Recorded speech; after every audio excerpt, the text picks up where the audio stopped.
Hello, my name is Leo and welcome to a new day of Elder Scrolls Arena. We are riding on our way to the, uh, I forget the names of the towns that we're traveling to. We should hopefully arrive there tomorrow, or you never know, it might. Sometimes it takes an extra day and it might be the day after that. But in any case, we are in is it day 5 now? Okay, I've lost count of living in Japan without water. It's really starting to piss me off. But the good news is, yesterday was a huge torrent of water, and like, I was actually quite scared that we would get flooded, but we didn't. Actually, the water disappeared quite quickly after the rain stopped, and now it's a beautiful day. That's perfectly fine. Um, which is in direct contrast to Australia, where if it starts to get like too much water and the storm water drains and the sewage system starts backing up, then the water will stay there for some time before it actually starts to disappear.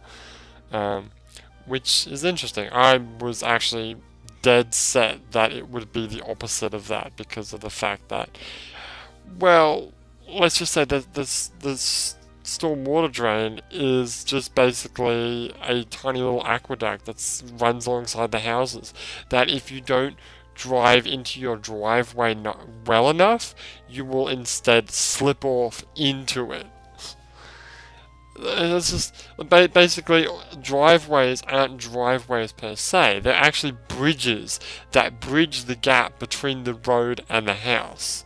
Because running alongside, like in between the road and the house, is this little moat type aqueduct where all the water flows down. Not sewage, obviously, but like just normal water. I know why that is. It's because it's a rural area, and people use pumps to pump water out of it so that they can irrigate their crops and stuff. But do you really need to have it all open like that? It's really dangerous. Like, on a number of occasions, I've almost fallen into it, and it scares the crap out of me. Not to mention, also, the actual bridge that we have, which I think is up to the individual property owner. It's been there for some time. This house is quite old, and that bridge is like, it's stone, but it's feeling like it's starting to decay, and I'm really scared that one day I'll drive over it and it'll just break and I'll just fall straight into it. But anyway, at least the water's all gone and it's all hunky dory from here on in.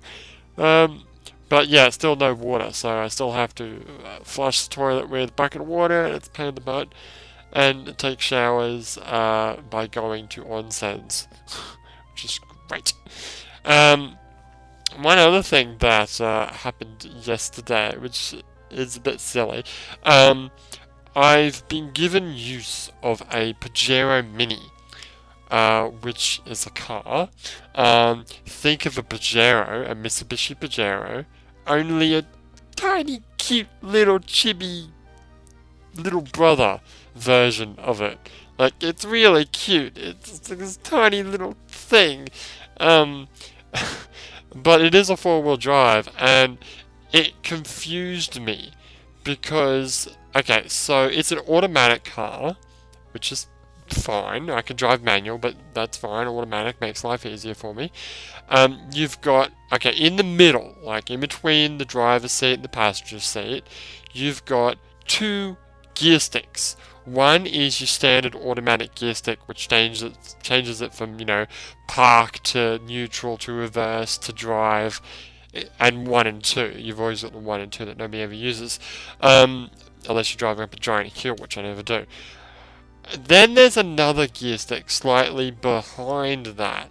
This gear stick looks a lot more like like a manual gear stick, and it's got 3 settings. It's got 2L, 4L, and 4W.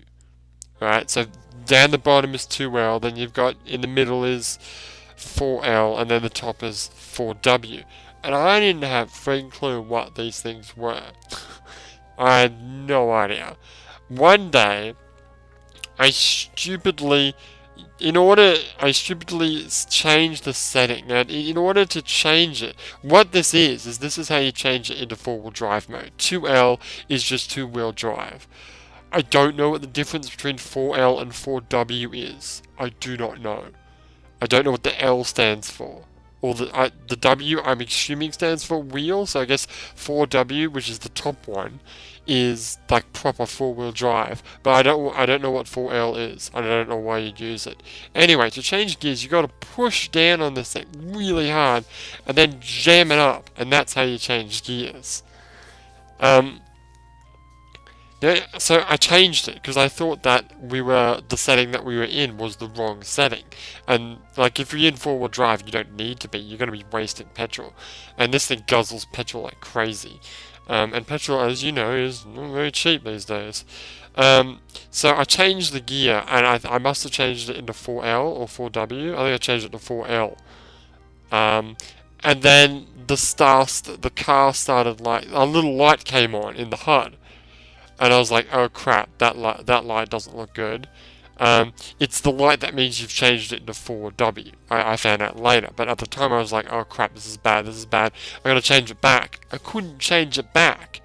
Basically, to get from 2L to 4L is really easy. You basically just push it up, and then it locks down.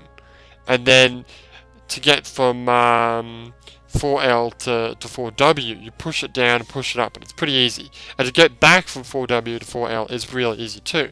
However, to get from 4L to 2L, you've got to like literally put all of your weight down on this freaking thing and then jam it back. The problem is when I start jamming it back, I lift my weight off of it so that it doesn't, you got to like push it right down and then click it in. It's nigh impossible to do. And I thought I changed it back, and then we were stationary, and then the car started like bunny hopping, like, and then like I could tell it was the tires. They sort of started grinding, like, and I was like, oh shit, this isn't good. The parents-in-law have given me this car to use, as a car, and I've just basically ruined their car. We called the dad-in-law up. He didn't really know what to do. I, with the help of the wife who read the manual, she read it. Well, I read it and she translated it. And then I found out how to change it back. And it's fine. The light there is fine. The light just means it's changing. It's in a transition phase. And in order to get back to normal, you just got to drive a little bit. So we drove straight a little bit in a parking lot, and then the light came off and the car was fine. I was like, oh, thank God. But I mean, it's stupid. You can change it, but there's no clutch. There's nothing to change. Like, you're changing gears, but you're changing it without a clutch. The clutch is actually pushed down on the gear stick as hard as you freaking can, and then change it. It's just a ridiculously stupid system. The worst part is, there is a pedal spot for a clutch, but, as most automatics are, it's just a plastic thing that you rest your foot on.